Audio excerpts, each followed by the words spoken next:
You ready then? Ready to go? Okay, thanks, Desiree. Okay, thank you all for being here. I appreciate your time.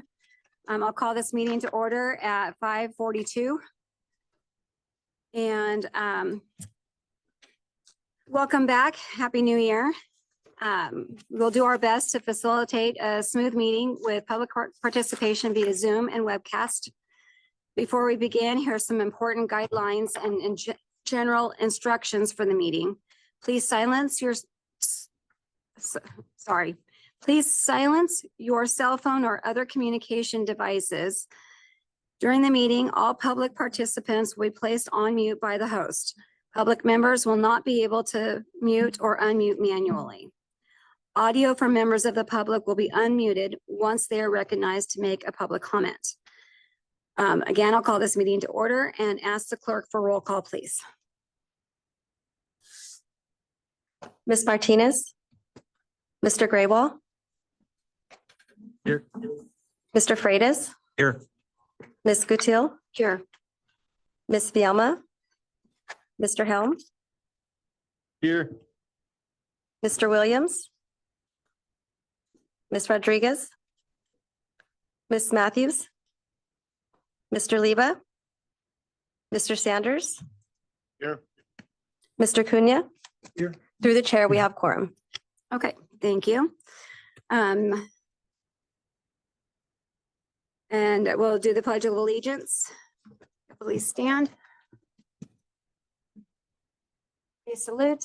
I pledge allegiance to the flag of the United States of America and to the republic for which it stands, one nation, under God, indivisible, with liberty and justice for all.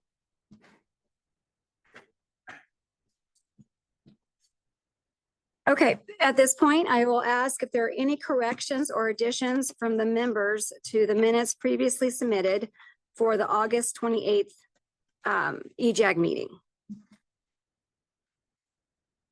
Are there any comments in Bakersfield? Hearing none. Any in Modesto? Hearing none. Any here in Fresno? None in Fresno, none online. Okay, thank you. So I will consider the minutes approved as submitted.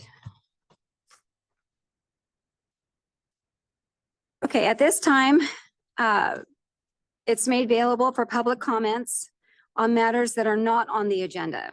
It is requested that no comments be made during this period on items on the agenda. The public. Excuse me, sorry. I think we need to call roll for the minutes, correct? Yeah. Oh, I'm sorry. I was like, did I miss that? Sorry, I was just rolling Sorry. along. Yes. Roll call. Mr. Graywall. Here. Mr. Freitas. Here. Ms. Gutierrez. Yes. Mr. Helm. I will abstain since I was not at that meeting. Mr. Sanders. Here. Mr. Cunha. Yes. Through the chair, motion passes. Thank you. Okay, now we'll go on to public comments. This time is made available for comments from the public on matters that are not on the agenda. It is requested that no comments be made during this period on items on the agenda. The public may make comments on each EJAG agenda item during the time allowed for public comments. Attention is called to the fact that the EJAG is prohibited by law from taking any action on discussion of matters that are not on the agenda. Are there any public comments in Modesto? No public comments in Modesto. Any public comments in Bakersfield? No public comment in Bakersfield? No comments in Fresno and none online. Okay, thank you. Okay, and now we are rolling into space for my comments. I do have a few comments. I wanted to say Happy New Year to everyone and start off with a few reminders. Everyone here has made a commitment to help achieve the goals of this group by focusing on solutions, opportunities, and productive dialogue.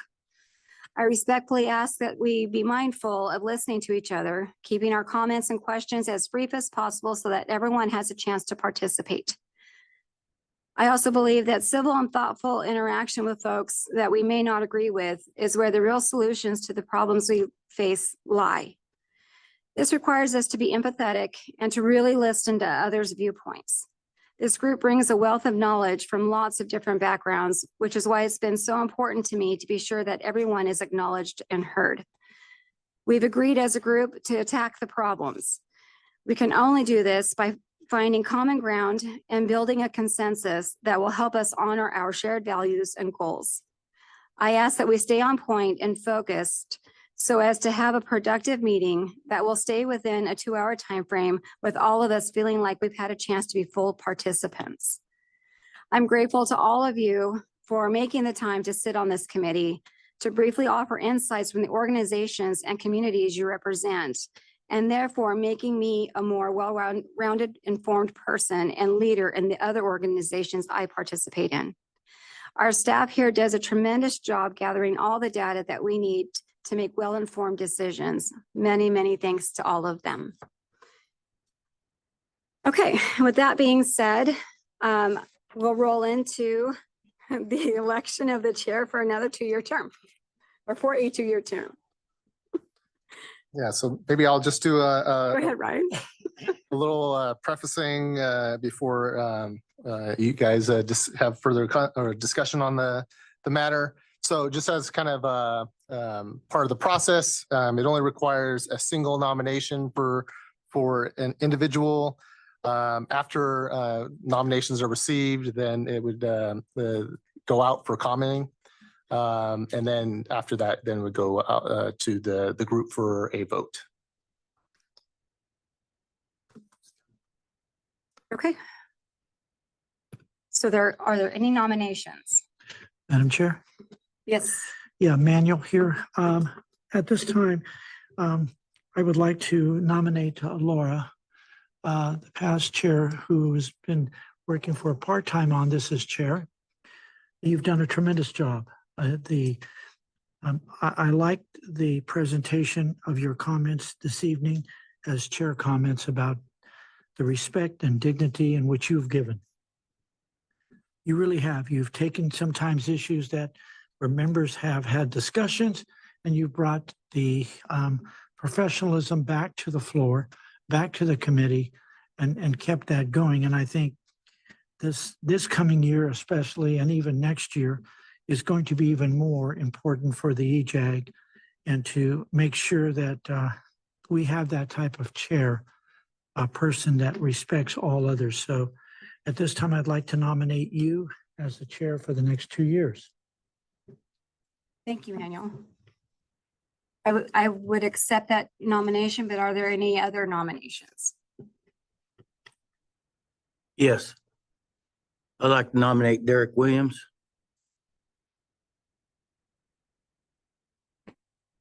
And I'd also like to make a comment, since Manuel had time to make a comment, I'd like to make a comment.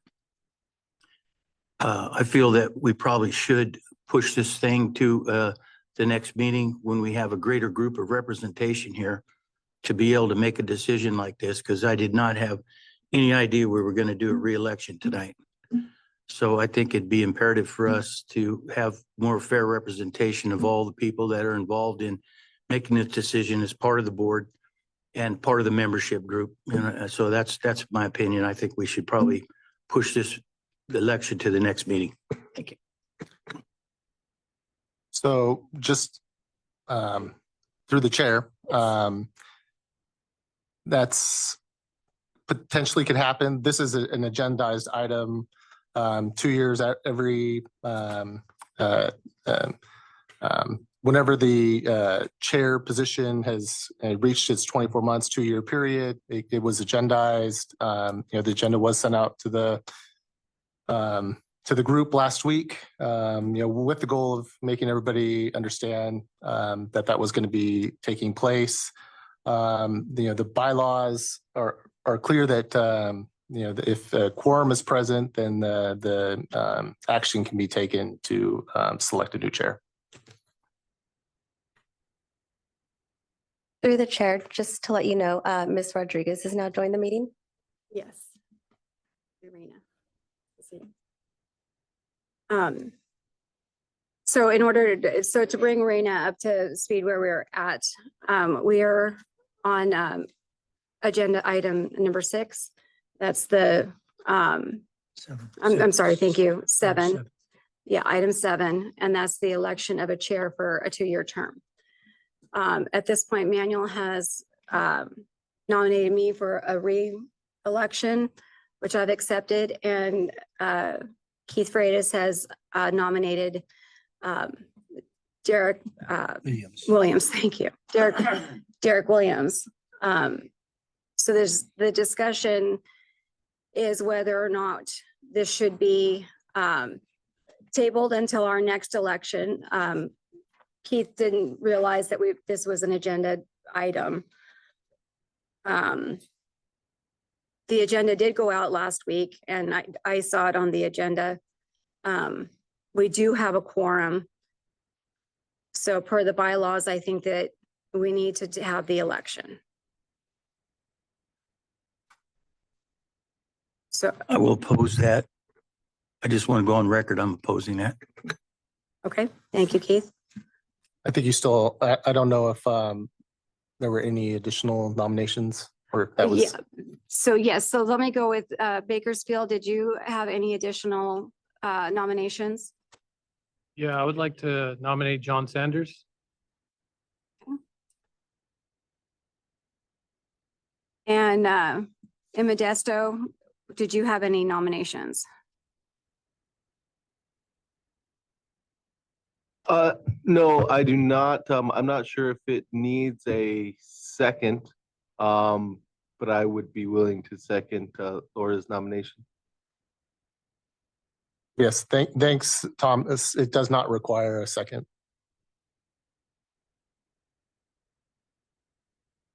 So then I guess that we go to the vote, or do we just You close close nominations? nominations and then go out to public comment. Okay, so we're going to close nominations at this point and we'll go out for public comment. Is there any public comment in Modesto No public comments in Modesto. and any in Bakersfield? No public comment in Bakersfield. One point of clarification, to be the chair, you need to be serving in a primary. So like for the CAC, you have to be serving in the primary role. And so currently John is the alternate for Ned Liba on the CAC. And so you can't serve as, according to the bylaws, you can't serve as the chair. Through the chair, John Sanders speaking. I think if we looked at the attendance, the alternate has been the main attendee for this. Does that make any difference? Yeah, the bylaws are the bylaws. I mean, essentially, you have to be serving in the primary capacity for that group, because if it was the choice of the primary to attend the meeting, at that point, we wouldn't have a chair.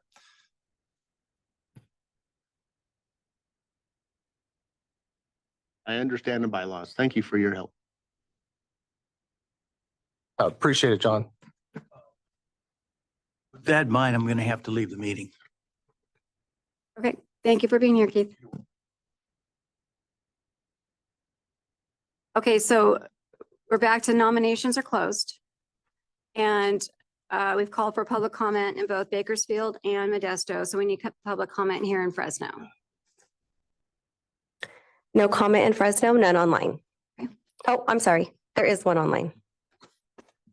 Okay, It's Bianca Lopez. Hi, good evening. This is Bianca Lopez in Stanislaus County. I wasn't planning on making a comment, but I was very disappointed to hear a board member not being prepared, showing up unprepared, not understanding the bylaws and the process to voting a new chair. And also, I'm very concerned about the lack of environmental justice requirements to be on an environmental justice group held by this body. And I just wanted to share my concern. Thank you, Bianca. I appreciate that.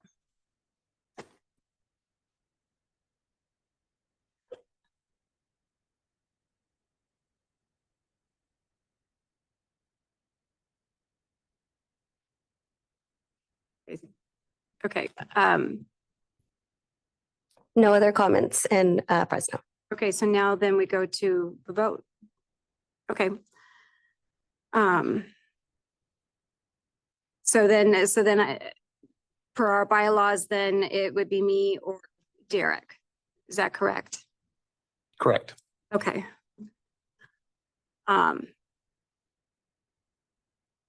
Let's go with Derek first. Roll call vote for Derek. Mr. Graywall, Yes. Ms. Gutau, No. Mr. Helm, Sorry, point of order. I wasn't sure if Derek needed to accept the nomination to move Oh. forward. Would be a point of order. Yeah. Yeah, thanks for pointing that out. That is true. The nominee does have to accept the nomination.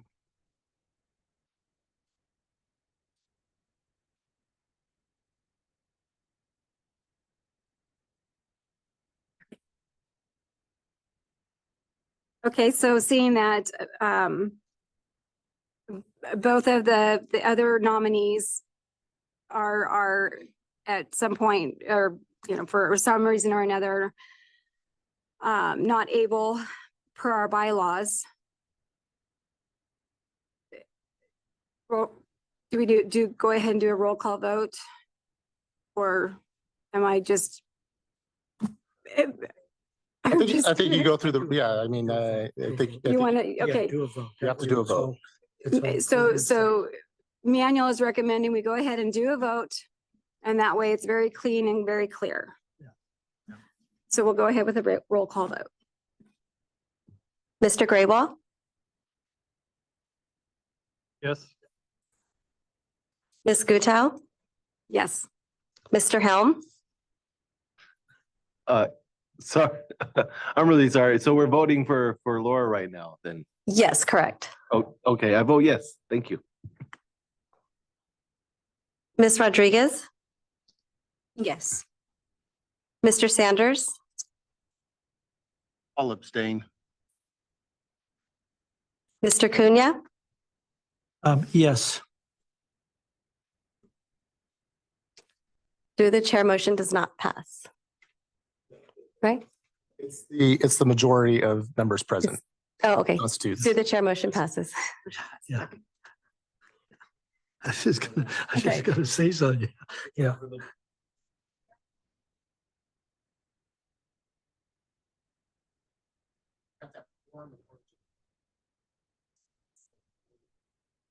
And we still have quorum, correct?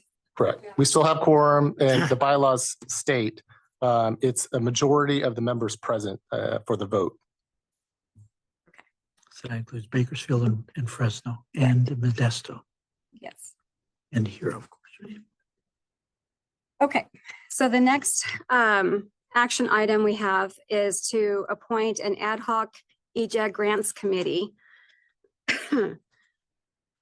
Is this something, Ryan, that we could push to our next meeting, or we need to go ahead and do it? Yeah, we need, so this is a very important subcommittee or committee, I should say, that provides input into our grants spending plan. And it's, we go through the process of the available grants, and the EJAG has provides input into recommendations for that. We're currently in our budgeting process, so it's extremely important that we get those now and have that understanding. And so, yeah, we can't postpone that. Now it's the way that it's designed, it's usually a smaller subsection of the overall EJAG committee or EJAG group. And usually, 4 or 5 people attend in person prior to the February meeting. So it would be at 4:30. You discuss the spending plan and provide input into that or feedback into that. And then at the meeting itself, then the EJAG would take a vote on the proposal. Okay. And then I think you just said it, but it just left my brain. How many people need to be on the committee? 4 to 5. Yeah. Okay. So it was, That's typically about the size. yeah. Okay, so what I'd like to do is ask for volunteers to sit on this committee. I volunteer to sit on it. Is there a volunteer from Bakersfield?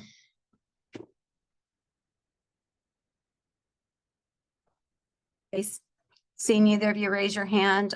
Thomas in Modesto?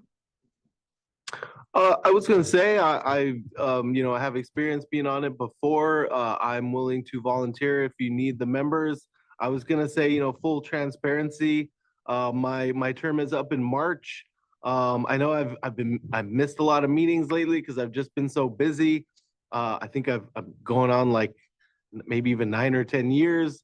I might step aside to let somebody else apply. I'm trying to talk to folks at Valley Improvement Projects and other folks I know that would make a good addition. If it's okay, if you still would like me to participate in the grants committee, I would be willing to do that, to lend my experience, but just wanted to be fully transparent on my kind of thoughts for the future. Thank you. I appreciate that, Thomas. Thanks. Okay, and then here in Fresno.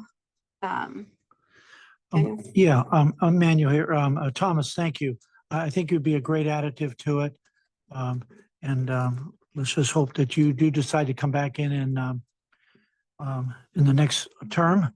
I think that helps. But to offer up even to get us through February, that's the key point, important. But again, I would appreciate that you stay on and provide your skills that you've done for the North, okay? If we need another person. Thank you. You're welcome. If you need another person, I'm jammed to the hilt Okay. with immigration, but this is still important. And if we get it done by February, then I can make it. I can breathe. Yeah, I can help. Okay, I'll be happy to volunteer so we can make this happen. Okay. Okay, Manuel, I appreciate that. Here, Okay. quietly. Thank you, Raina.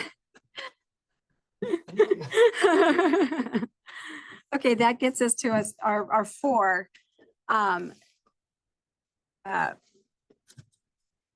Do we need to have a vote on this? Because it's a appointed. Yeah. Okay, that gets us to our 4 then. Okay, And Chair, will you let us know in time when those meetings are that we need to meet? yes, Okay, super. yes. Oh, Ryan will let us know.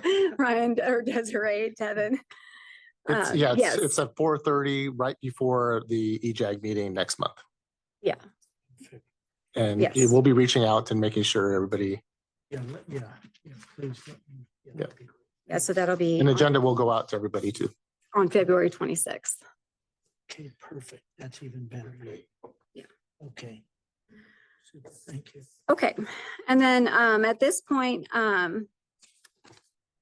if it's okay, I'd like to move agenda item number 11, update on attainment plans and rules, to go in front of the annual review and recommendations, to go in front of number 9. So just to kind of shift everything down just a couple, if that's okay.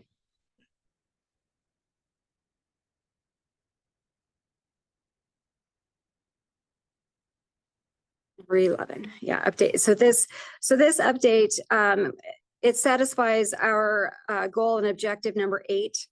The EJAG will continue to be informed and updated regarding air quality and climate legislation and regulation as appropriate, and ensure that EJAG communities' concerns are taken into account. Hello, thank you for being here. Madam Chair, members of the committee, Tim Franquist, Director of Air Quality Planning. I'll be providing you with a brief update on our rules and plans today. I'll start with the 2006 24-hour PM 2.5 standard. On September 2nd, 2025, a complaint was filed against EPA in federal court to compel a formal determination of whether the Valley has attained the 2006 24-hour standard. The case remains pending before the court. However, once attainment determination is finalized, the district and CARB would likely have to develop a 5% plan. And what a 5% plan is we have a baseline in emissions, and we have to reduce our emissions by 5% every year until we attain the standard. So pretty big challenge. In terms of the 2012 annual PM 2.5 standard, the governing board adopted the 2024 plan in June of 2024 with a 5-year extension request.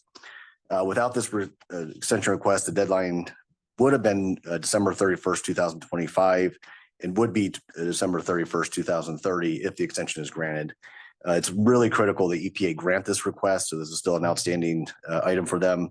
Otherwise, again, we would likely be required to do a 5% plan. The district continues to work closely with CARB to support ongoing efforts to advocate to the EPA to grant the extension as soon as possible. In terms of the 1997 8-hour ozone standard, on October 27th, 2025, EPA issued a finding of failure to attain that standard. That triggered CARB's small contingency measure and then the Clean Air Act 185 fee for certain permitted facilities in the Valley. The contingency measure for the smog check changes the exemption from 8 years to 7-year model year for those vehicles. And that exemption will begin on January 1st of 2027.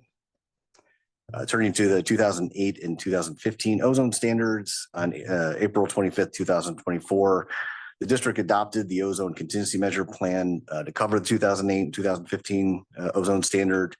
On October 25th, 2024, the EPA proposed approval, but has not finalized that approval yet. Unfortunately, on November 3rd, 2025, the EPA did receive notice of intent to sue for failing to finalize their action by the mandatory 18-month deadline. The district will continue to monitor that the outcome of that case. As a related piece of that, the district has committed to revising 5 coding rules upon that EPA approval of the contingency package. And the district continues to conduct technical research and analysis and will schedule a public workshop later this year. In more recent news, we are looking to amend Rule 4905, and that is the natural gas fired fan type furnace, central furnaces. The district is proposing to amend this rule. The manufacturers have developed units to comply with our 14 nanogram per joule limit for all unit types except for those with manufactured homes due to just various technical spacing and overlapping regulations, mainly related to HUD. The district is proposing to extend the emission fee period for this category to provide additional time for manufacturers to develop compliant units. The district did hold a public workshop yesterday, January 21st, 2026, to present and discuss and receive feedback and potential amendments. We did not receive any adverse comments during, and we have not received any adverse comments to date. And then just lastly, as part of our 2.5 commitments, the district continues to research and analysis on Rule 4901. That's the wood burning fireplaces, wood burning heaters, and also Rule 4550 conservation management practices with additional stakeholders meetings to be scheduled later this year. With that, that concludes my update, and I'm happy to take any questions. Okay, were there any questions on this update in Bakersfield?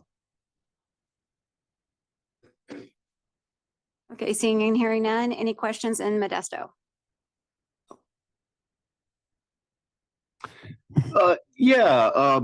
Briefly, and sorry, I'm looking at my phone. I didn't have a copy of this handout, but it's on the agenda online. For the 1997 8-hour ozone standard, the EPA issued the failure to attain. How does that affect the 2008 and 2015 8-hour ozone standards? Since those are obviously going to be stricter. So I was trying to understand how, what the what was adopted for 2008 and 2015 and how it's affected by the 1997 failure to attain. Madam Chair, members of the committee, it's a great question. They're all standalone, more stringent standards as you go along. The 1997 one's even a little more complicated because the EPA actually revoked that standard. So the only really outstanding planning requirements are those contingency measures, that smog check. Each of those standards do require, different emission control measures and then a contingency measure. So in the case of the 1997 standard, that's a smog check there. There is a second smog check trigger that actually lowers that one more year. So from 7 to 6 years. But in terms of the 2008 and 2015 standard, that relates back to the contingency package we were talking about, that if the EPA approves the contingency package in front of them, we'll update 5 coding rules to meet those contingency measures. So that's still outstanding, but we have done some technical work on that. We're just waiting for the EPA approval. Thank you. That clarifies that. One more quick question. That's great that the technology on the natural gas fired furnaces. It says that the manufacturers, have developed technology to meet that new standard. I'm just kind of curious, does that, if industry standard kind of becomes better, does the air district just follow that, notice it, and start working on the rules? Did the rule come first and you're working with industry to see where the technology is? I'm just kind of curious how that works. Yeah, Madam Chair, members of the committee, again, another great question. When we look at our plans, we go through different measures that will help us attain the different standards. So at that time, again, with a lot of discussion and still a lot of unknowns, I think this rule has been amended a few times. It looked like there was the ability to meet those standards, which has been the case for all different standalone homes and different units like that. It really came down to later, as we learned, there's some spacing challenges that go with a mobile home that you don't necessarily have with a house. There's some HUD rules that, again, that make that challenging. And again, just kind of, for lack of a better word, miniaturizing those units to kind of fit in a mobile home. We have found that there, through discussions with manufacturers, there's been just some challenges there. So this hopefully gives them a little more time to develop those units or go fully electric. But yeah, all the other manufacturers for the different types of domiciles, they've been able to meet those standards because they just don't have those same constraints. So maybe through the chair, just as a way of background, maybe try to help answer that question too, Thomas. There are different types of rules. This rule was what we considered a technology advancement rule. When we developed the rule, manufacturers were looking at doing this. There wasn't technology available when we adopted the rule, but we, in working with the manufacturers of these units and understanding where the technology was going towards, it was adopted, and then we worked with the manufacturers on creating and producing and distributing compliant units. And so it was a phased-in approach for different types based on the timelines that the manufacturers were providing to us. And then we've transitioned all of them. They're now compliant units with the exception of just the manufactured homes, which is a very, very small subset of the overall number of units in the valley. Great, thank you. And there are any questions here in the Fresno? None in Fresno. Seeing none, thank you. And appreciate that update as always. We'll move on then to number 10. Let's see, wait a minute. Where am I? This is number 9. Yeah. We can, so you can choose to go to number 10. We still need to go back to Number 9. Back to review number and 9. recommendations for the 2026. It's chair prerogative. No, let's go. Let's try to keep it in order. So we go back to number 9. Correct. Annual reviews and recommendations for 2026 goals and objectives. Let's do that. So yeah, so every year the group goes through a process of reviewing the goals and objectives of the group. and provide feedback on the document that you kind of the group abides by and are working towards. We provided the finalized action plan for last year as a point of reference for the committee, with the idea that it would be reviewed and, any comments or suggestions could be brought forth today. Now, this is not a one-time opportunity. There is an allowance to continually consider or propose changes as they come up, but ideally we can receive those recommendations on the goals and objectives and take those back and look to finalize them. And so, at this time, I think open to any suggestions, feedback on the document itself. And then as well, Chair Gutile had a great idea on kind of improving the way in which we bring items forward and tying it to the goals and objectives of the Environmental Justice Advisory Group. And so we've been working on that. And what we found is sometimes they don't fit in perfectly. And so we do have some recommendations on a few of the goals and objectives to better clarify why these are being brought to the group and why it's important to elicit feedback from the group on these different topics. So at this point, I think we'd start off with the feedback that you have, and then afterwards, I'd like to share some of the suggestions that we have for consideration. I would like to take credit for it, but it was Naimeen who did that, I believe. My apologies to Naimeen. That's okay. Unfortunately, if she was here, she would have definitely set me straight. I would have appreciated it too. I really like that this is a living document and, that we go off of. I don't have any suggestions at this point, so I'll ask Thomas and Modesto, do you have any suggestions? No, and sorry, is the document as it exists available? I don't have a copy of it to look at, but I don't know if it's like the same as from 1 year ago. I can go back and look at it, but yeah. I apologize, Thomas. I don't the materials, we'll make sure that the materials are available at the start of the meeting. But it also was emailed to you as part of the attachment.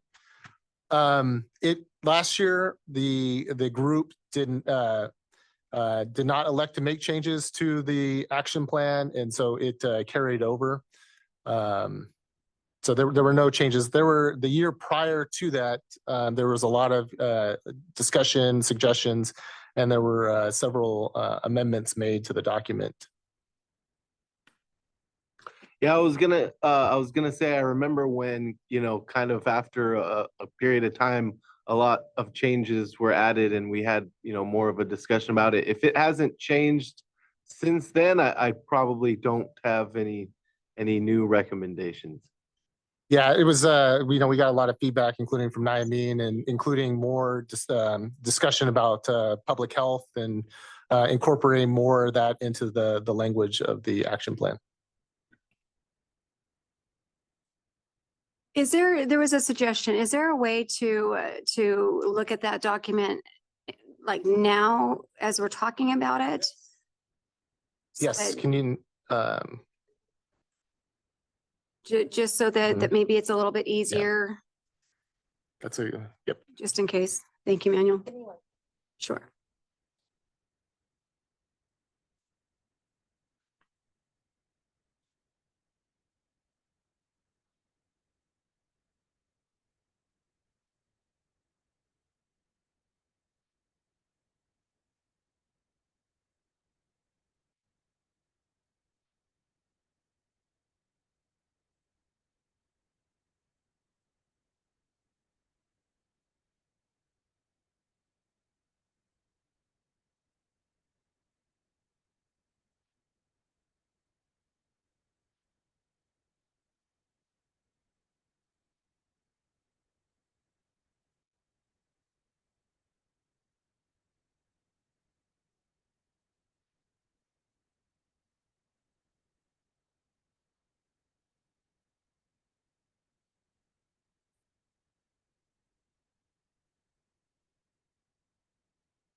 The lesson learned from me, and I promise, future years, we will pull up the document as a beginner to this discussion.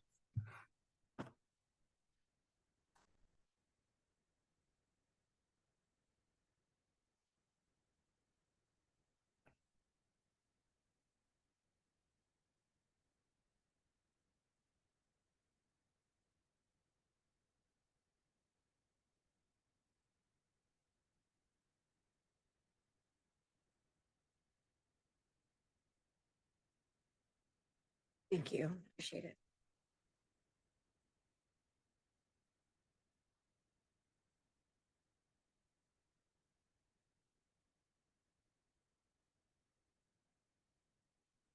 I was checking to see if it was on the EJAG page of the Air District's website. I see the environmental justice strategy document, but I didn't see I don't know if that's something that we usually put online every year, but It is posted on the environmental justice strategy page, Thomas, under action plan. Now, there's just one incorrect thing on it that I caught this today, and we'll update it but it still says 2024 on it. got it. I see it on there now. Thanks. It would have.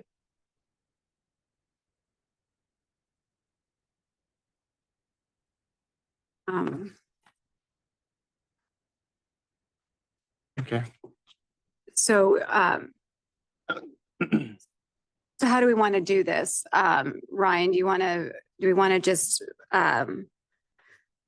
do a quick run through of it? I think maybe that might be easiest. Sure. You just want to start off with the goal one and Yeah, Okay. let's just start Okay. with number one. yeah, so goal objective one is work with the Air District to identify opportunities to incorporate health consideration into its decision-making processes.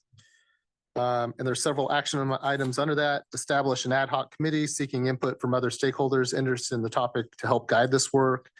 The responsible party EJAG, timeline as needed, and deliverables, directory of ad hoc committee members. The second one is identify recommendations for the further incorporation of public health considerations into programs, policies, and activities concerning the district's continuing efforts to advance environmental justice principles. Share a report with the district for consideration upon approval by EJAG. EJAG ad hoc subcommittee and EJAG and as needed timeline, and then deliverables report with list of opportunities and recommendations. Goal two is work collaboratively to maintain strong working relationship with the CAC. The action items encourage EJAG representation at CAC monthly meetings. The responsible party is EJAG chair, timelines ongoing, deliverables is assign or seek volunteers to attend CAC meetings. Goal objective three, work with the district to ensure specific public documents created by the district are culturally sensitive and reflect EJ principles. Action item is review documents as selected or recommended by staff and or EJAG members, including translated documents, outreach materials, et cetera. The responsible party EJAG members and the district, timeline at least annually and as needed. Deliverables, revised or approved documents. On that one, the district did have a recommendation to change the wording of the goal to work with the district to ensure specific public documents, and then added and outreach materials created by the district are culturally sensitive and reflect the need for the materials to serve all Valley residents.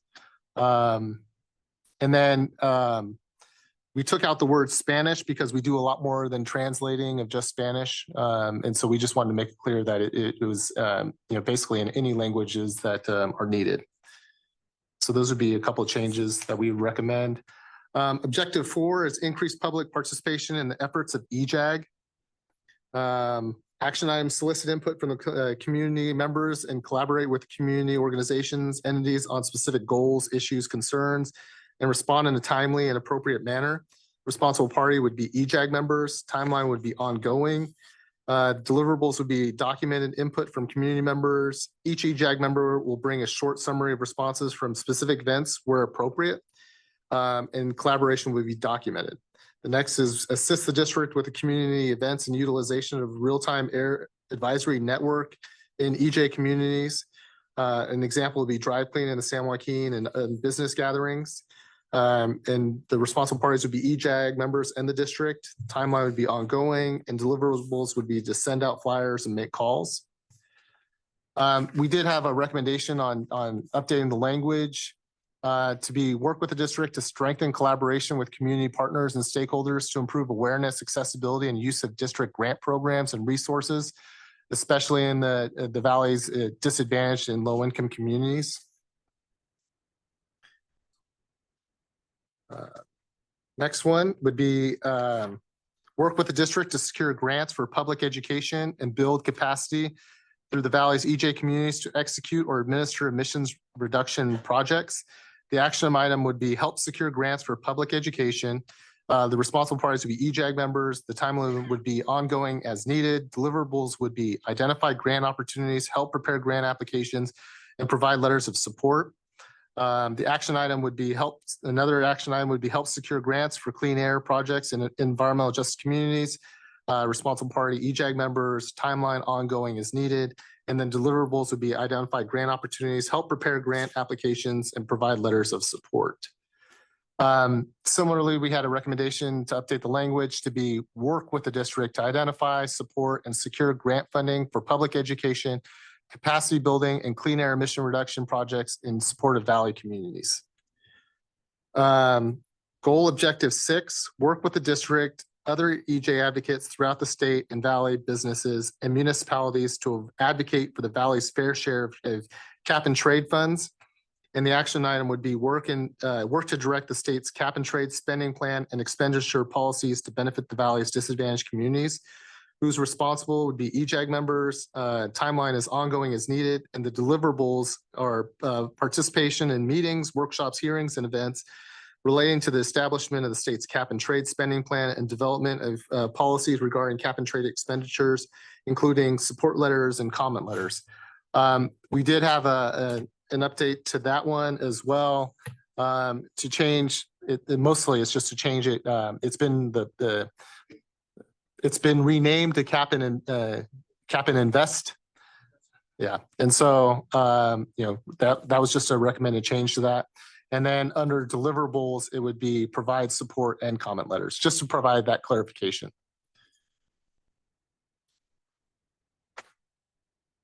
Goal number 7, work with the district to enhance the effectiveness of emission reduction incentive programs in EJ communities in the San Joaquin Valley. Action item would be burn cleaner program, responsible party EJAG members, timeline ongoing. Deliverables, review current expenditures in disadvantaged communities, present recommendations concerning the outreach and/or program design to enhance disadvantaged communities' participation if necessary. Drive clean in the San Joaquin, responsible party EJAG members, timeline ongoing. Assist with outreach to disadvantaged communities for these events. Bicycle lanes and infrastructure, responsible parties, EJAG members on timeline ongoing. Assist in conducting outreach in disadvantaged communities for projects that promote bicycle use. Another action item, recommendations for the district to consider in developing the annual spending plan for grants and appointing members to the ad hoc subcommittee. It is preferred that membership be rotated annually to the extent feasible. Responsible parties, EJAG members, timeline annually, and deliverables, EJ grant recommendations.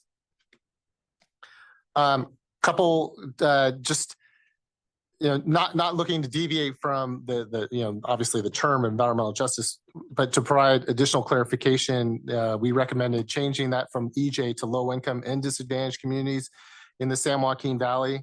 Throughout the deliverables and the description. Objective 8, the EJAG will continue to be informed and updated regularly regarding air quality and climate legislation and regulation as appropriate, and ensure that EJ communities' concerns are taken into account.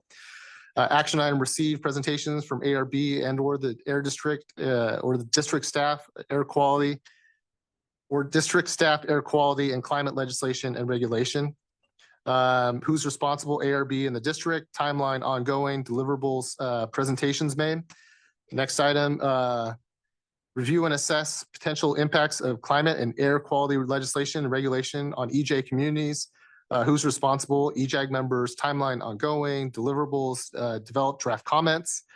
Next item, present comments to the governing board for approval, EJAG members ongoing as necessary. Deliverables, written comments concerning ARB actions, present formal written or verbal comments to the ARB board upon approval of the governing board.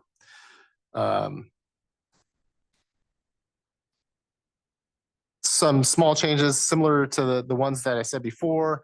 EJAG will continue to be informed and updated regularly on air quality and climate legislation, regulations, and district planning efforts as appropriate, and ensure that low-income and disadvantaged communities' concerns are taken into account. Kind of, providing the additional, because we do bring planning items, and it wasn't one of the actions, and so like that was an addition to help bring clarity as why items are being brought before the group.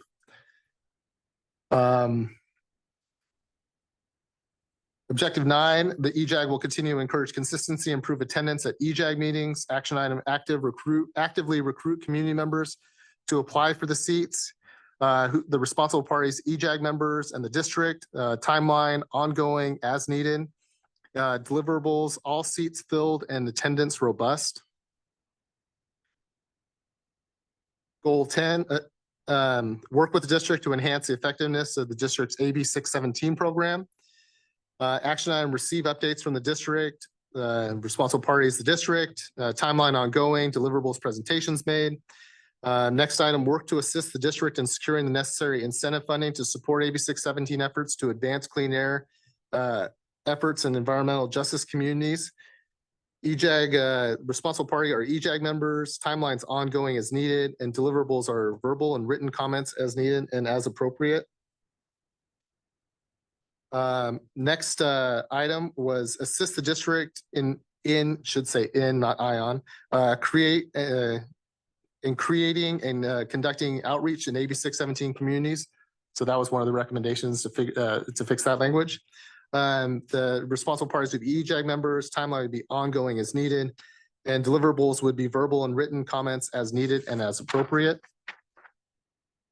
The only other addition to the goal would be work with the district to enhance effectiveness and awareness. So the and awareness would be added of the district's AB 617 program and available opportunities through the program. So making sure there's a lot of clean air benefits to the program, and making sure that people are aware of that is very important. Goal 11, work with the district to provide advice and guidance with respect to the implementation of the environmental justice strategy to ensure environmental justice principles are integrated in district efforts.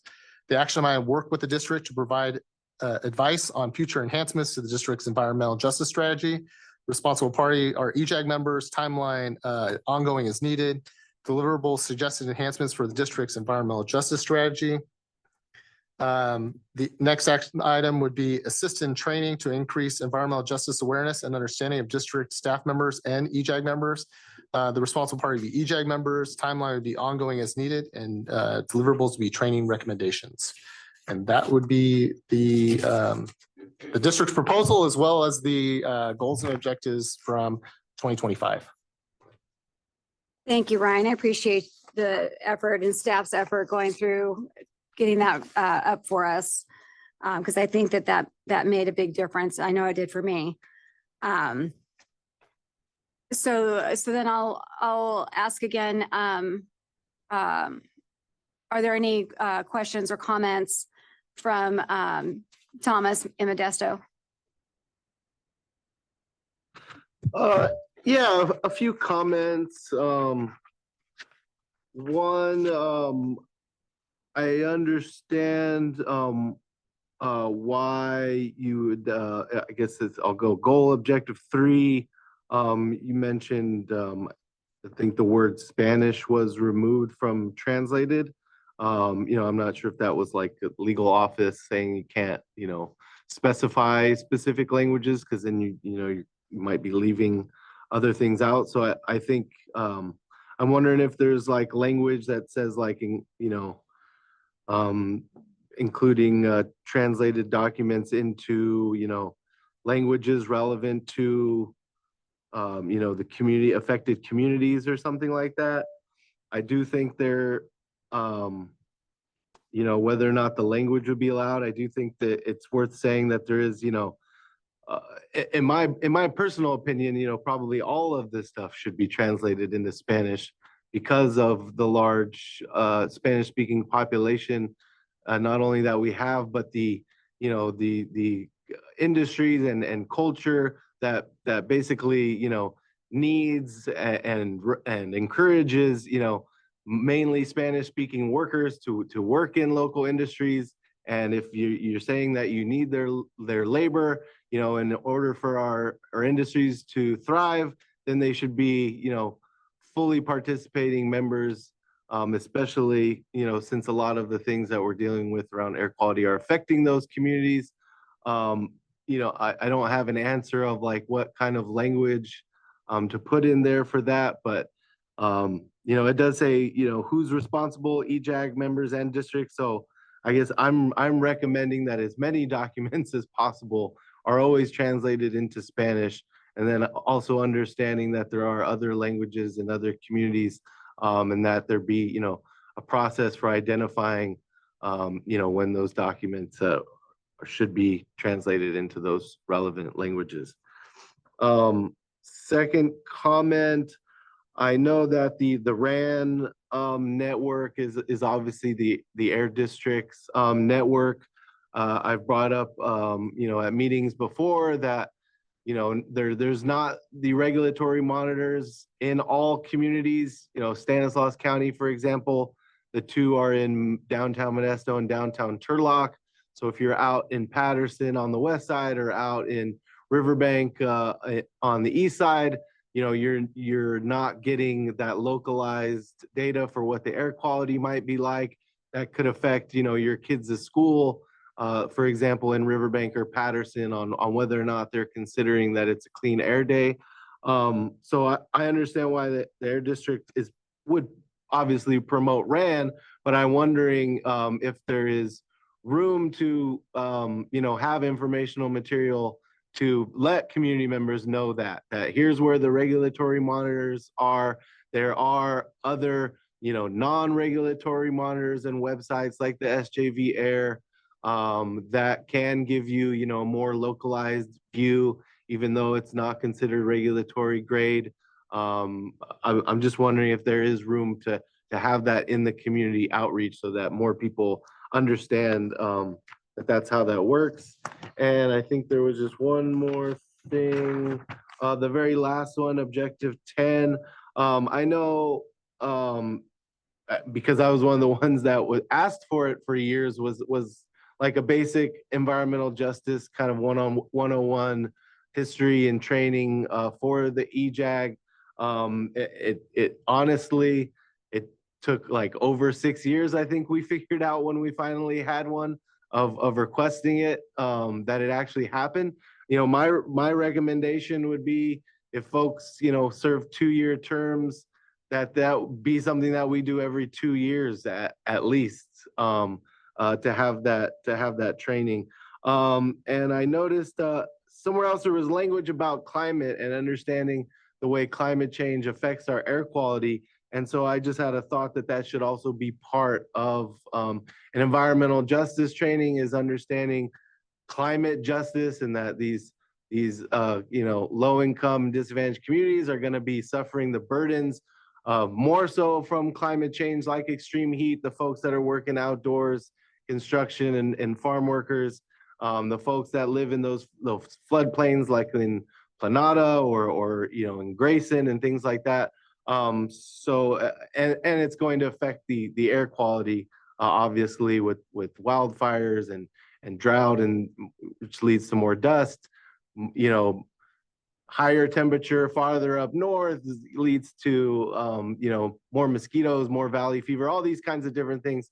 So I guess another recommendation would be to add like a climate justice component, if we can get that kind of regularly occurring environmental justice presentation. That's all. Thank you. On the second part of that, just so I understand, you're saying as part of the the EJ, the environmental justice training, you would like to incorporate discussion about climate justice in that conversation as well?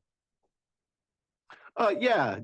A part of EJ 101 really now is, especially in air quality, is talking about greenhouse gases, the effects of climate change on the heat and the air quality, especially in the valley, and that it's going to affect those same communities that we're saying are overburdened by pollution are going to be overburdened by those climate effects as well. And that's why it's important that, why the air district is doing the work it's doing, and the relationship between climate and air pollution. I could try to summarize the possible inclusion or changes based on the feedback that I received. We haven't received feedback from Bakersfield. Did I Yeah. ask for Yep, I can Bakersfield? take, yep, absolutely. Okay, any feedback, comments in Bakersfield? Yes, yes. Kind of working hand in hand with item number 6. Let's see Okay. here. Says work with district, other EJ advocates throughout the state and valley businesses and municipalities to advocate for the valley's fair share of cap and trade. So I see that includes businesses involved. So one of the things I notice is there's a lot of people doing the right thing with their vehicles, their company trucks, the farmers and the oil field guys. And what I'm finding is it's like the more money you make or the more vehicles you have, the more time, the more problems we come across. We have to inspect the vehicles more often. We have to do this. Since the rules are supposed to be made, it seems like I understand it, as they come up from the bottom to CARB. Why wouldn't we work with businesses, whether it's agriculture or oil and gas or just general industry, and to relieve pressure from those complying with current rules? So, I mean, if that was a goal or objective, people would, they would see that people are actually doing the right thing, and they could see, some success with that. But, being a guy that has 200 vehicles that are involved,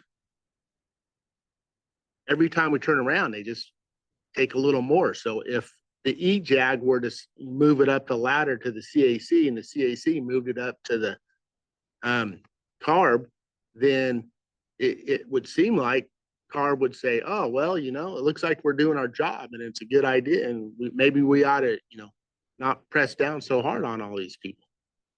So I might be out of line, but I think it's worth talking about. No, I think you bring up a good point, and I think it does fit in the category. I mean, the last item on the agenda is always to bring up agenda topics, and I think there's a lot of good ones, and I like one of the goals and objectives is bringing CARB to present on topics, and I mean that definitely the work that's being done. I think providing CARB an opportunity to come to the EJAG and share like what's going on with their various programs, successes that are happening, challenges that are happening. I think that's a very important discussion, and would always look to bring those types of presentations to the group. Well, and not just a presentation, but there are a lot of companies and a lot of farmers and a lot of industry partners in the state of California who are doing the right thing. I can vouch for it. But it's like every time we do the right thing, and then they, put another regulation. And if we make the rule come up from the bottom, which is how I understand some of these rules are formed, from what's happening in the EJAG or the disadvantaged communities, if they realize that, hey, these places aren't doing so bad after all, maybe they'll relieve a little bit of the pressure and Because it's expensive, man. It's like I've spent $22 million in 3 years just trying to stay in, keep a fleet Yeah. of trucks going. Think how the farmers, they're not having any fun. They don't have any beer Well, money now. When I said presentation, this is a major component of why EJAG exists, is to bring the voices of the various groups that you all represent and that you interact with on a regular basis. And so when I say bring a presentation, it's not just to sit there and listen to it. It's to provide feedback on the real world ramifications that you're experiencing to the people that are working on those rules, those regulations, that the decision makers. And so that's kind of where I was coming from it. Okay, any questions or suggestions here in Fresno? Go ahead, Rena. Go ahead. You want to go? Oh, first, thank you, Ryan. Thank you for getting the document up front for everybody to look at. I think some of the comments that we've been hearing, I think you already have a term. I think what needed to come is on your air monitoring devices, you have several types of different ones. You have the RAN and you have the purple monitor. I'm going to call it pink and blue and yellow. I mean, you have several different types of monitors that are out there. And I think that helps, I think, in that discussion, is that maybe in your document, Ryan, put all of those things like the presentation that you did last time to us even, I think maybe listing maybe more of the monitors. So maybe that helps meet that question that it's just not the RAN. There are other various monitors throughout the whole valley that people are using. Mm-hmm. Even just where the major EPA monitors are, you have monitors that are picking up different data from ARB and the district. And so I think absolutely a good comment, but I think you can include that in there. Your recommendations, I think, are valid, and they add, I think, clarity and make it more, I think, personable to where the EJAG and the district can communicate more, and also clean up some of the cap and trade, I think, is important. And what Mr. Sanders is saying, I think, is a very valid point, like the CAC has CARB coming now with agenda items, and then we comment on them, and then they take those back. Mhm. So I think it would behoove that if we can have CARB doing some type of a presentation that we can have from them, allows the EJAG then to comment, so then they can take those things back to the EJAG statewide committee. Yeah. Because there is an advisory committee at ARB just strictly for EJAG. So, excuse me, I think that's a great comment, so that we can show the great accomplishments. Tonight, I'm waiting to hear 5 days in 25 that you were out of attainment, in the sense. That's tremendous compared to 1999 or 1990 of how far you come from 80 days out of attainment to only 5 days. So that means the things that the truckers are doing, the farmers are doing, the new fuel burners, heaters, the new wood stove rules that you folks have done, even on the gas and oil industries. So you've done a lot of rules, but you've done a lot of great cleanup to protect businesses, because businesses need to be there for the jobs. If business is gone, the jobs are gone, the rural communities dry up, and that's not right. So, Chair, I think I think some of the recommendations made by Ryan and his staff, and I think we need to put it all together. And what I'm saying, and then bring it back again, because as Brian said, this is not a one-time fix-all. And I think then we can read through it again sometime here in the next. And the last thing is, the EJAG training of its members, I think, is really important. So they understand what some of the rules are that the district has to follow because of federal mandates via ARB, and how they dictate pretty much what the district has to do then. So I think that type of an education, and maybe it's every 2 years, maybe, or and voluntary, of course. Again, if you put this effort out there, though, Madam Chair, I would hope then that EJAG members would take advantage. There's nothing worse than to prepare all of this work by district staff and EJAG and only have 5 or 6 people show up. Because then that's wrong. If they're going to do it and we need that education, then absolutely we should attend and make it to where it's a 2 or 3 hour activity. Maybe it's just before an EJAG meeting so that we can stay here, then do our meeting. But again, I think that educational part is really important so people understand what these rules are and how rules are promulgated, and that you're just not thinking up these things. So, and why industry has done so many positive things, and with the assistance of funding from the district. If it wasn't for the incentives, the stove program, the clean cars program, tune-up program, the farmer program, and I can name several others, the clean bus program, some of the truck program, which was by CARB, which was really not really functionable. But I think you guys have done, or staff and the district and the board have done one heck of a job on funding and grants. So you need to be given credit for that as well. So that's what my comments and recommendation is, to have something now written up when after done. And then let's walk through it again, maybe with more EJAG members. But again, it's a living document. And I think the greatest part is to take comments from everybody. Mr. Sanders' comments are absolutely in line. Without businesses, it's over. So, and the district is really conscientious, but also about health.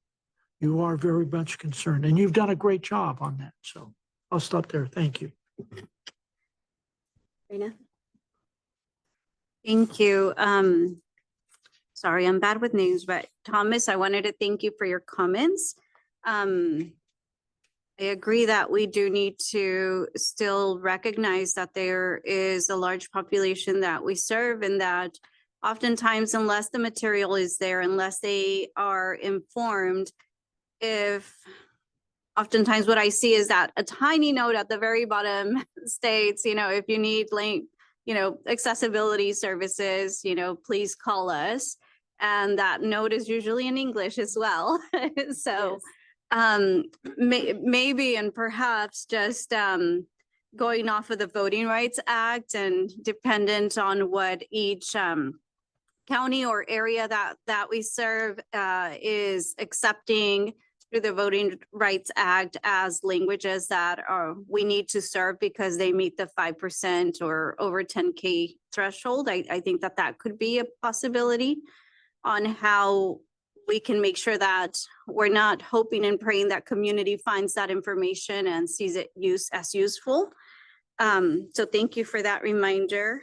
And I just wanted to say, as perhaps the baby on the team, the newest EJAC member, I see that there are a lot of opportunities and ways that we can support, but I'm like, if I only had an expandable I don't know, I'm just thinking like a little expandable portfolio where I have a little postcard that says, join the EJAC committee, or, this is going on. This is an air district program.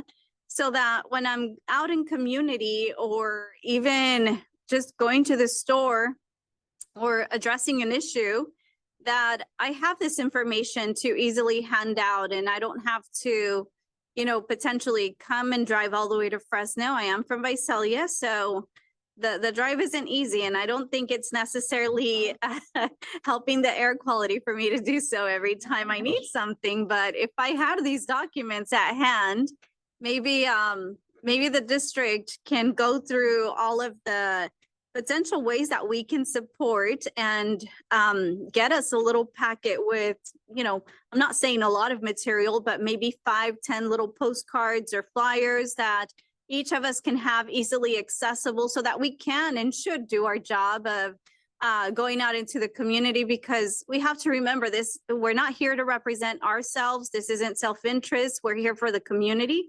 So with that in mind, in order for me to be effective and be able to talk to community, I think I need to be well equipped. So that's what I would say. Just equip us the right way. And And let us just be ready to go and have these conversations with handy materials that we can easily start a conversation with.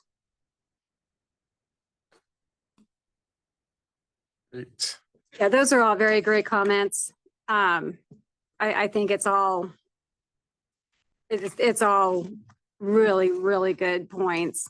I also do agree with Manuel that maybe it might be best at this point, Ryan, if staff takes the recommendations that you all have brought forward as well as from this group and kind of coalesce them.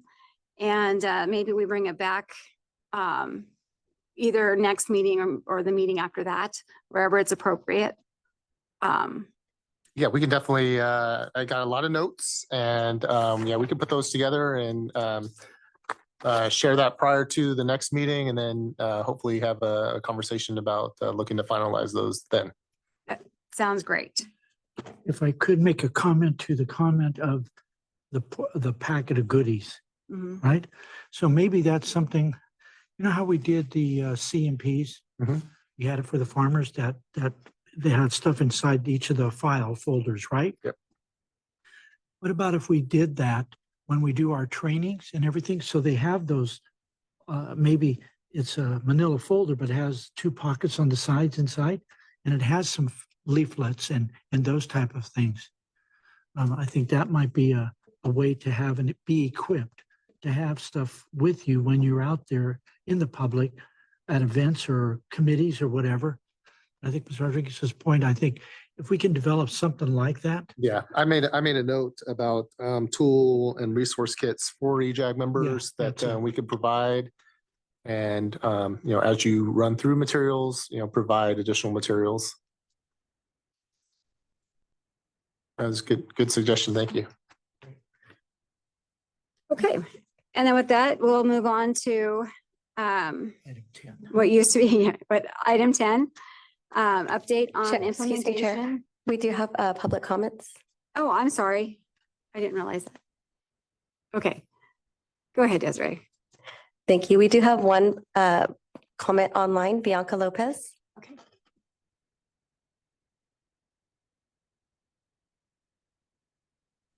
Thank you again. I find it very concerning that staff, I think it was reported that staff chose to cross off Spanish off of goal 3. The decision to strike the reference to Spanish translated documents should not be acceptable by this board. Spanish is the second most commonly spoken language in the San Joaquin Valley, and explicitly naming it is a basic requirement for meaningful public participation. Removing Spanish from this action item weakens the district's environmental justice commitments and creates unnecessary ambiguity around language access, especially given the district's Title VI obligations and the fact that there has already been a civil rights settlement related to Spanish language access. And I can refer to that if you don't recall, Air District staff. You've already been sued about this. To be clear, naming Spanish does not exclude other languages. It establishes a baseline that reflects the reality of who lives in this region, while still allowing the district to provide interpretation and translation in other languages based on community need. I'm asking the district to restore the Spanish explicitly in goal 3 and to stop treating language access as discretionary. I'm also requesting a presentation on the deliverables and outcomes tied to these objectives over the past year. What documents were actually reviewed and translated, and not just for goal 3, but for all of the goals in your action plan. You have deliverables listed on there, yet you haven't presented on what you have already committed to, what you have already done. When we get grants from the Air District, we have to show proof of our deliverables, and I think you should be held to the same standards. If environmental justice is a priority, then language access has to be clear, intentional, and accountable, not a choice. So I would appreciate, and I don't know if you guys are making motions to make these recommendations, but this needs to be taken seriously, not just because you've already been sued, but because I think this board needs to be very intentional by calling out Spanish language. And I don't know if there is a report here provided and attachments on the website, but I would love to know how you are committing to these deliverables if this is an ongoing document, when was the last time you presented on the deliverables? And please accept this as a public record request to share all of the proof and outcomes for these deliverables on all of your goals and objectives listed under your action plan. Thank you. So through the chair, the intent of obviously was not to diminish the role in Spanish language speakers. It was merely intended to encapsulate our desire to translate things into language for the intended audiences. I think it's fine to include or keep the word Spanish, and then with the addition of and other languages. Then there's no, like I said, there was no intent to exclude it. It was more trying to be more inclusive of all the other languages that we're looking to also translate documents into when to satisfy the intended audiences that those materials are going out to. So that'll be reflected in the goals and objectives next month. Thank you, and thank you for those comments. Excuse me, Chair. Bianca Lopez would like to comment again. Okay.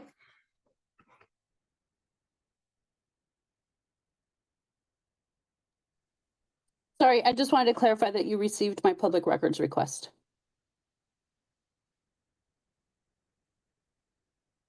And Yeah, that you have 10 days to respond. we'll reach out to you to make sure that we capture that correctly. Well, I've requested this, so you have 10 days to respond. Thank you. Madam Chair, if there are going to be legal actions taken with the district, that should not be thrown to the EJAG meeting and be done in this process. They know how to do a records request, and I think they follow that procedure. The EJAG is not a place to pursue lawsuits or whatever against the district or the EJAG members or anybody. There's a process that they can go through, but I don't think this forum, they can make the comment, but not ask the district to do it at that time at all. Because this is a public comment, and that's it. Nobody has to respond even, but the district is being professional, so. Yeah, in our we always lean towards trying to definitely not err on the side of not providing those opportunities. And so when we do receive records requests, we do follow up, and we add those to our database, and we follow up with the requesters and make sure that the information that is being sought is reflected in the request, and then we look to provide that. Thank you. Bianca Lopez would like to comment again.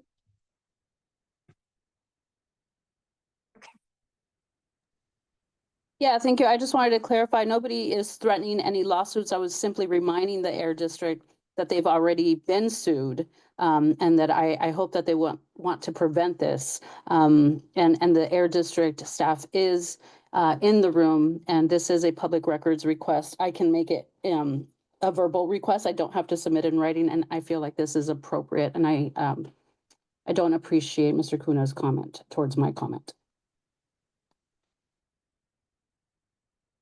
Okay, and at this point, I'm going to go ahead and move on to our next agenda item, which is an update on the implementation of the district's Drive Clean in the San Joaquin program. Excuse me. I think we do need to call roll for this. Correct, Ryan? For the.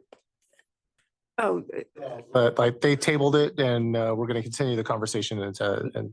Okay, thank you. yeah. Okay, so the Drive Clean in the San Joaquin update satisfies goal and objective number 7, working with the district to enhance the effectiveness of emission reduction incentive programs in EJ communities in San Joaquin Valley. All right, Hello. good evening, Madam Chair, members of the committee. My name is Brian Dodds. I'm a grant program manager here at the district, and here to give you an update on our implementation of the Drive Clean in the San Joaquin program. As you all may be well aware, reducing mobile source emissions, which make up the majority of the valley's emissions is necessary to meet our federal air quality standards.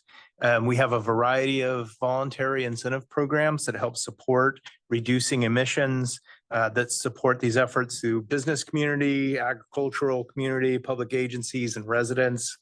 And we provide financial assistance in these projects to support the transition to the cleanest possible technology available.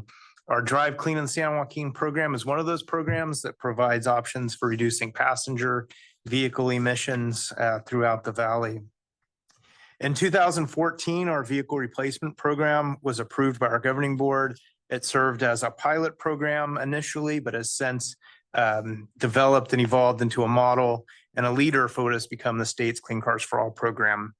Over the last 10 years, we've received over $120 million in state funding to operate our vehicle replacement program. And to date, we've replaced about 11,000 high polluting vehicles with newer, cleaner, more fuel efficient options. Incentives under this program are available up to $12,000, depending on the income level of the participant, the type of vehicle they're purchasing, kind of a variety of factors there. Outreach for this program is typically done with our program partner Valley Can. We've developed a pretty unique and effective grassroots outreach strategy for reaching community residents throughout the valley. This is primarily done through weeknight community events. They're typically held at a local business, restaurant, or a public space like a library or a community center. And they've really been a great opportunity to engage with community residents about the program. Over the last 2 years or so, we've held over 250 of these weeknight application events throughout the valley, and they've proven to be extremely effective in engaging residents who may not have otherwise participated in these types of programs before. At these events, they are provided assistance completing applications, answering questions about the program, and any other assistance that might be needed. We also use other partnerships with community-based organizations to communicate program information, as well as social media, localized social media to conduct outreach with residents. Our outreach strategy has been recognized for its effectiveness in reaching community groups. With the Luskin Center of UCLA's Luskin Center for Innovation, noting that our efforts appear largely focused on reaching low-income residents and communities of color through a variety of outreach approaches while still attaining emission reductions. Over the last 2 years, when we reopened the program in October 2023, we've received over 8,000 applications, resulting in more than around $100 million, maybe just over $98 million in funding. And due to this application demand, we did have to stop accepting applications in October 2025 while we worked with CARB and the legislature and other stakeholders to secure additional long-term funding. These are just some of the happy participants who've been able to replace their vehicles through our program. As a result of our advocacy efforts at the state level, there was $25 million approved in the state budget for the current fiscal year that was allocated to districts operating vehicle replacement programs throughout the state. And there's an additional $18 million in unspent funding from CARB's e-bike program being reallocated to vehicle replacement programs. With our annual allocation of $1.4 million in EFMP funding and CARB's formula for districts receiving vehicle replacement funding, our total share of additional new funding is $12.5 million for our program. These additional funds will support primarily applications that are already in the queue, sort of in our backlog. But if there's fallout and additional applications are needed, then we're going to work closely with Valley Can to schedule additional weeknight events. So last week, our governing board approved this, receiving this additional $12.5 million in state funding for the program. Our next steps will be to enter into new agreements with Valley Can for their responsibilities under the program, which include program management and oversight, outreach, applicant assistance through the entire process, including coordinating vehicle purchases with applicants and dealerships and reporting program information to the district. And finally, and probably one of the most important aspects is we need to continue advocacy efforts at all levels with district stakeholders to try and secure additional long-term funding solutions for this program, so we can continue to support the work that's being done here to replace high emitting vehicles. With that, that'll conclude my presentation, but I'd be happy to answer any questions that you all might have. Thank you. We'll go to any questions in Bakersfield. Okay, seeing none. Any in Modesto? I would just say kudos on the reaching underserved communities. That's great. Great quote from the Luskin Center. I had a quick clarification. So for participation from more than 98% of Valley disadvantaged communities, does that mean like each of the census tracts, like determined by SB 535, that 98% of those census tracts have had at least one applicant into the program? Is that what, I just wanted to make sure that's what that meant. Yeah, through the chair. Good question, Thomas. That's exactly what that means. There are a couple census tracts that don't, and we've looked into those. And I think in both cases, or at least in one of the cases, it's a prison.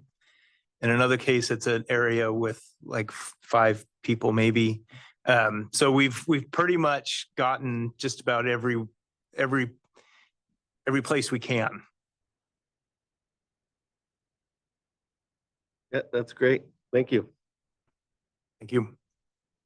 Okay, questions and comments here in Fresno.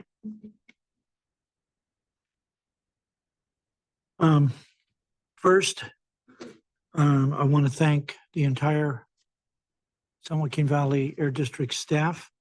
I've been to these programs, and like I said at the board meeting, your staff have treated the people with the greatest amount of dignity when they come and line up in lines with their grocery bag, their brown paper bag, all of their documents are in there.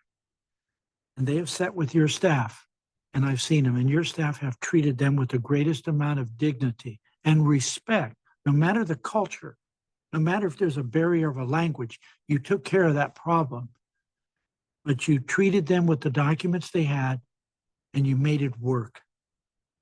You didn't say, well, you know, bring this back in a box that's presentable, or bring us an accountant report, or bring us a banker statement. No, you guys did one hell of a job. And I mean that seriously. Your staff deserve tremendous amount of credit. I think the California Resources Board should come down here and watch how you do it with the public and how you deal with these EJAG communities, or these people in these communities. It doesn't matter. But you guys have done one heck of a job, and I really, really commend you for that, because for me, I see it from my side, from the farm workers, and also from those farmers that are really small, and they may have a cultural issue. But the district has treated everybody that I have ever had come here. But when I went and saw the car program, what you guys did with that clean car, you guys, Brian, did one hell of a job. So I commend you. I think this is an effort in which EJAG is really going to have to weigh in on the funding mechanism, because for CARB to spend, and this is me, not the district, not EJAG, to spend $1 billion on high-speed rail for the next 20 years, $1 billion a year out of cap and trade funds, when those monies should be going for real clean air projects, not some train with a bunch of concrete that's never going to happen. But to cut the car program that 1 year in 24, in the middle of August, you ran out of funds, but yet you had people signed up, and we go ahead and we spend money like that. So it's going to take behalf of, I think, CAC and the EJAG, both groups, to really weigh in with some strong letters saying, no, you need to, legislature, you need to give money guaranteed to these programs every year, so that a governor doesn't just yank it out when he wants to, or she, whatever the governor is, because this program is so valuable. And the amount of people that you've touched, I mean, that was it 9,000 cars? Yeah, close to 11,000 now. 11,000 cars. Yeah. With the greatest amount of respect, and you try to work with those people. So, Madam Chair, I just think it's a great program. We're going to have to give the district whatever support both groups need to do to make sure the funding happens this year and doesn't get lost, and it's good for the next 5 years. And if it's 40 million a year to the San Joaquin Valley, then 40 million it has to be. And so, again, great job, Ryan, Ryan, everybody at the district and the board. Thank you, Manuel. And are there any public comments? We do have one public comment, Bianca Lopez.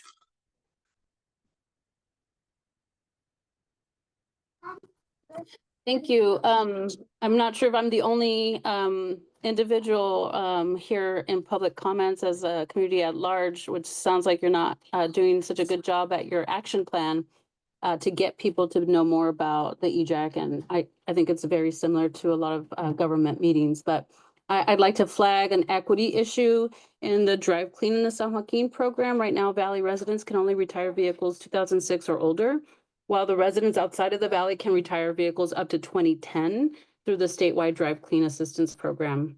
This is happening in the air district that has one of the worst air basins in California. Communities facing the greatest pollution burden should not have stricter eligibility than the rest of the state.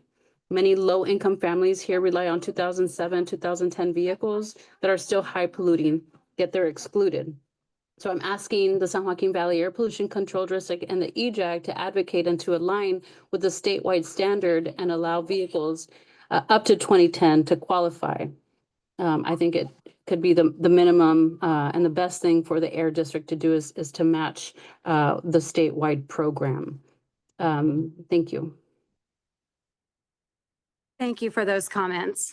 Appreciate that, and we'll take that into consideration. We're going to go ahead and move on now to objective number 12, or agenda item number 12, AB 617 and community engagement update. This satisfies goal and objective number 10, work with the district to enhance the effectiveness of the district's AB 617 program. Hi, Stephanie. Good evening, Chair, members of the EJAG. I know that we are, I think, running a little close to the end of the meeting, so I'm going to do the quick version of this and provide you all an update on AB 617 implementation and just our Valley-wide community engagement efforts. Just as by way of reminder, we have 4 communities that have been formally selected through by CARB to undergo this process: South Central Fresno, Shafter, Stockton, and Arvin-Lamont. Between these communities, we are kind of deep in implementation and monitoring, where we're working on a whole variety of clean air strategies. Over the past few months, we've been engaging on a really exciting process. We do it every single year, and it's a great time of year because we get to reflect really on all the progress that's been happening through the program. It is a requirement kind of through the program to put together annual reports, and we have a whole process that we draft the reports. We translate them so they're available in both English and Spanish, and we share them out with community members so that we can get feedback and present them at steering committee meetings. Once we've had a chance to receive that feedback, we bring these updates to our Air District Governing Board and then report them back to CARB. And so I'm just here to share with you some really exciting highlights that have happened over the past year. You all have heard me talk about them a lot. We do kind of in partnership with Valley Clean Air Now, or Valley Can, we've put together this really great model of events where we are able to bring together multiple district programs in one event. One of the big highlights is being able for residents to exchange their lawnmowers. In this past year, we exchanged over 2,100 lawnmowers across events in our 4 Valley communities. These are often paired up with our program to, it's our Tune In, Tune Up program, our vehicle repair program that I think a lot of you are familiar with. We also kicked off some really exciting milestones with paving, sidewalk, and bike lane projects in Shafter, Stockton, and Arvin-Lamont. We've switched out lawn equipment in partnership with different schools across the Valley. We hear just lots of great feedback. The equipment's cleaner, it's quieter for the kids, and they really love using it. We, of course, have continued to do outreach efforts in both communities that have been selected and that aren't formally selected by CARB. We want to make sure to engage with schools, with community-based organizations, any folks that want to get involved in this clean air work. And we've done a ton of tree plantings throughout the 4 communities as well. And those are just some exciting highlights. I want to take a step back and just talk about this community air protection program a little more widely. I do come to you all and talk about some of the things we're doing in 617, but I do also want to emphasize and continue to emphasize that this program really brings benefits across Valley, low income and disadvantaged communities throughout really the whole Valley. Through this program, we've seen really major investments through the community air protection program. 146.2 million is allocated again to those 4 communities through the SERPs. But to date, we've invested 256 million in other disadvantaged communities throughout the whole Valley. And that's on a whole variety of different clean air programs, things like switching out older school buses, older, agricultural equipment, residential vehicles that you just heard a lot from Brian. So those are all opportunities that we have through the community air protection program. We continue to want to engage with communities really that haven't been formally selected. We want to continue to engage with the 4 that are formally selected, but really through the last few years, we've been trying to grow this work. And over the past year, just for a couple examples, we've been out to Delano and Visalia and Lost Hills and Madera, in Stanislaus County as well, and in Modesto. Thanks, Ryan. And really just to kind of underscore and highlight the importance of the program, there's a big piece of course, the important community engagement that happens, but really this program at its core is really to help, improve air quality locally for residents across the Valley that are, most impacted. And so to date, for the 337 million that's been invested, again, across both 617 and low income and disadvantaged communities, we've seen over 12,000 tons of emissions reduced through a whole variety of different projects. I won't go into too much detail, but we have continued to try and make the annual report much more interactive, fun, engaging, so that community members have an easier time kind of, digging into all of the details. Based on really positive feedback, we've continued to use a platform through the district's ESRI or Geographic Information System tool. It's called Story Map, and it's a very interactive way. It allows you to include a lot of visuals, things like maps, different media, video.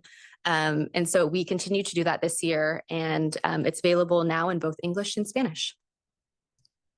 Really quickly, I just want to touch on kind of as we're looking ahead, kind of the next phase for our 617 communities and beyond. As is outlined by CARB's blueprint guidance, the SERPs are really intended to be 5-year plans.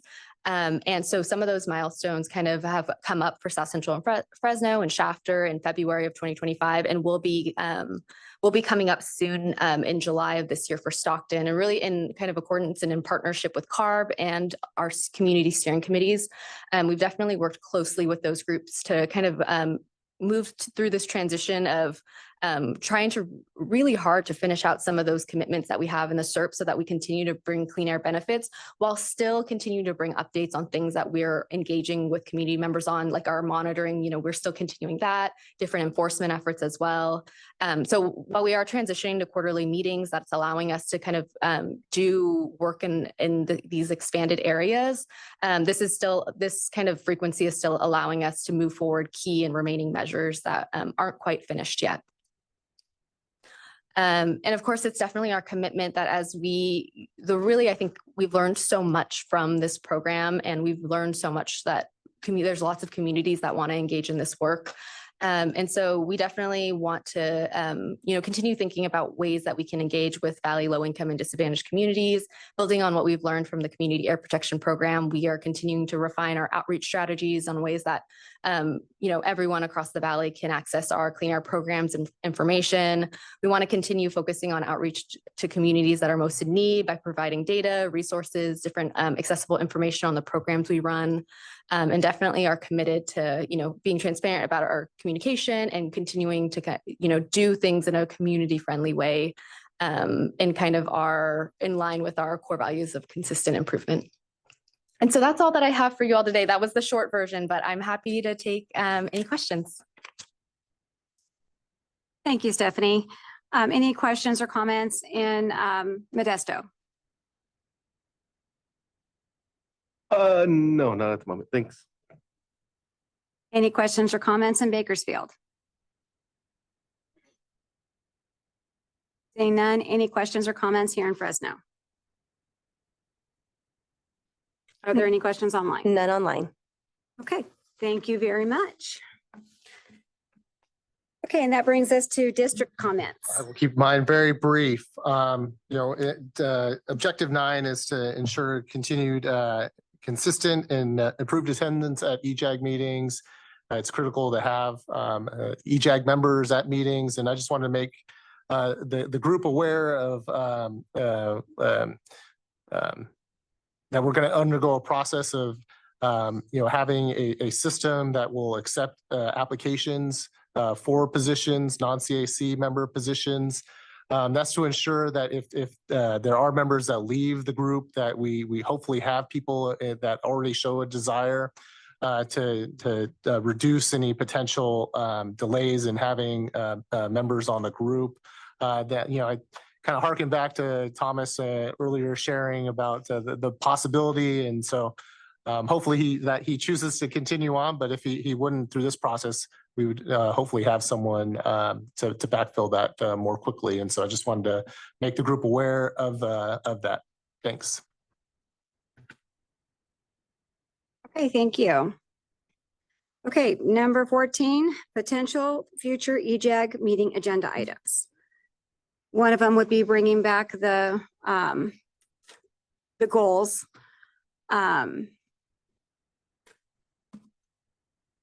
Any suggestions from Bakersfield?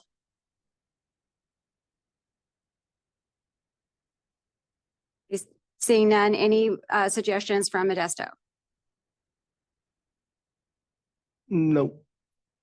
Okay, thank you. And any suggestions here in Fresno? The only thing probably would be to follow up with if we can have an idea how we interact with CARB with the EJAG via CAC somehow, so that, as Mr. Sanders said, at least letting them know everything that we're doing, the Clean Cars program and how successful and all of those. I think if we have some interaction, so maybe they could, as he suggested, maybe not come down so hard on trying to mandate things when the economics are so important, but also the healthcare is so important. So maybe something like that for the next meeting, if we can get CARB to maybe start not coming, but maybe somehow get some type of presentation that someone can read of what their ideas are for that way everybody knows kind of what they're thinking. I think that's a good one. Thank you. Okay, and at this point, it's the second opportunity for public comments is available.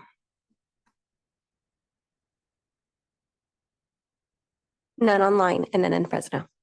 Okay, is there any online in Bakersfield? No public comment in Bakersfield.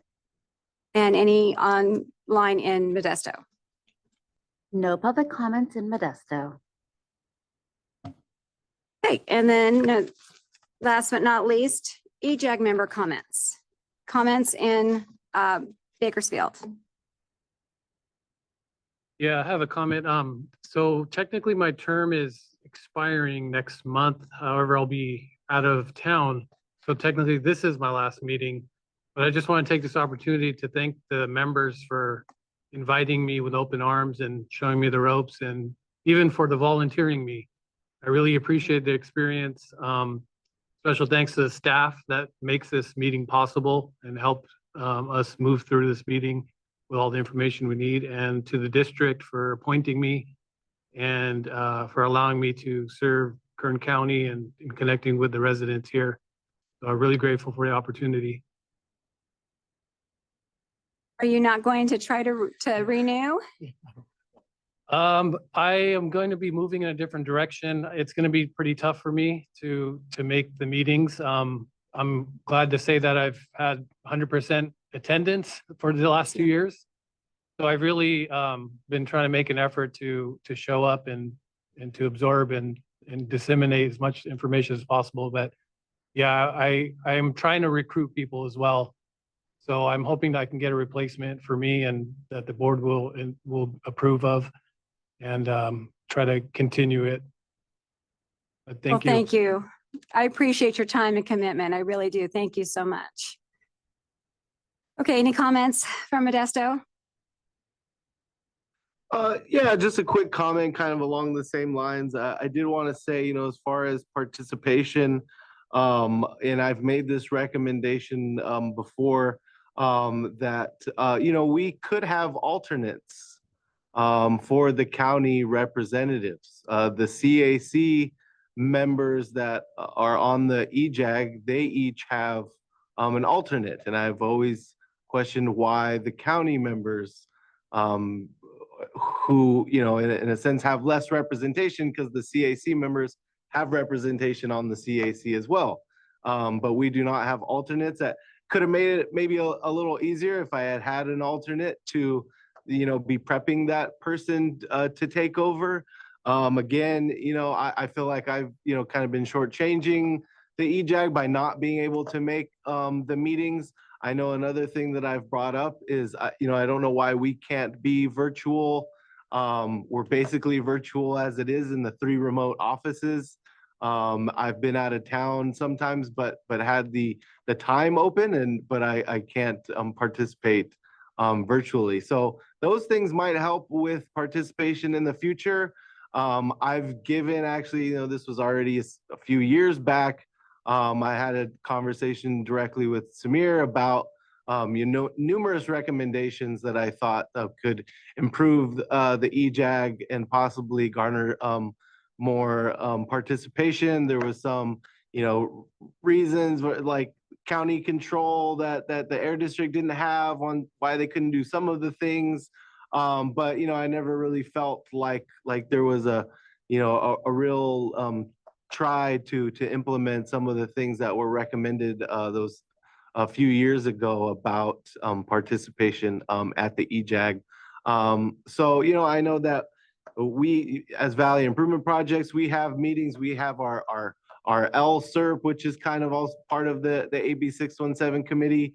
We have a dozen, 10 or a dozen community members that attend our meetings.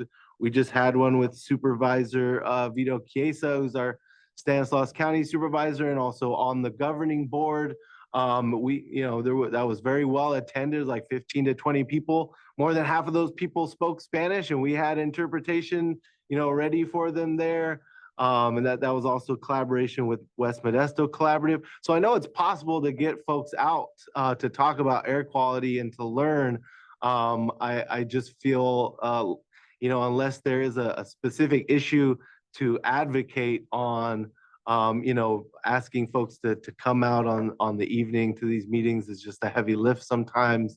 So, we could probably all do better and do our part. But, I know that I'll just say I have made those recommendations on things that I thought could help, like alternates and, being able to attend virtually. And so far, those things haven't happened. So, but thank you. Well, And I'll at least, hopefully I'll be here in February. I won't say that it's my last meeting quite yet, but. Yeah, thank you, Thomas. Yeah, I really hope to see you in February. I can speak to, I do like the idea of having alternates. I can speak to, though, that the reason why we can't do it virtually as members be virtual anyway is because we're governed by the Brown Act, which, because we have public participation. I know that there's specific things that we have to follow that way, which unfortunately, because I know I've been across the country and being like, I could totally chime in, but it just isn't possible sometimes. But I also hope to see you at our meeting after February. Hopefully you'll stick around. But thank you. I appreciate all that. Any comments here in Fresno? Rena? Yes, well, I would, although governed by the Brown Act, I would still probably second the recommendation to be able to do virtual meetings. I know we have to post and notify and, let people know that, we are in a public meeting and, I would be fine with that. And I almost welcome it because we don't have, well, my own personal feel as a Vicelian, I think that I would love to see more presence of the Air District in in Visalia and surrounding my area in Tulare County. And I wouldn't mind maybe being able to be able to do the meeting remotely and maybe even let community members know, hey, I'll be in the EJAG meeting, come join me. So I would still welcome it, even if we have to post. I think that that's a great idea. And it would make it a lot easier for myself as well as the only small business representative. I mean, I have a lot going on and I'm still trying to make the time. And, by all means, I'm a small business, so I'm not even one of the big boys. So it's even more expensive for us to be able to just make the time, but trying my best. But I really think that that would help. And, just taking up space since I'm here, I made it all the way out here, so I'm going to take space. I think as a potential future item, I would love to see a potential presentation on how, although the Drive Clean program is fantastic and you guys are doing a great job and really meeting your metrics and objectives, I do also agree that 2006 is a bit too much to expect the community members here in the Central Valley to not qualify for the same opportunity as the rest of the state. I also am in agreement with that. And I think it would be great to be able to present how transformative that could be and how many families that could potentially support, because I had an event where we had an application clinic out in Tulare County, and many of the families that showed up had a vehicle that would have qualified, maybe if it was a 2008, 2009, 2010. And with the valley being as large as it is and people having to drive an hour and a half, 2 hours just to get to work sometimes, mileage really creeps up very quickly. And I think that it would be worth taking a look to see if that's even possible. And if possible, if the rest of the state made it happen some way, I think that the Central Valley should look into it. That would be all.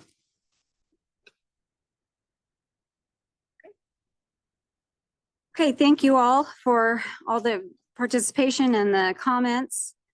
Our next meeting is scheduled for February 26th at 5:30. Those of us that are on the ad hoc committee will be here at 4:30. And with that, I will call this meeting adjourned. Thank you all for being here. Thank you. Thank you very much. Thank you, District.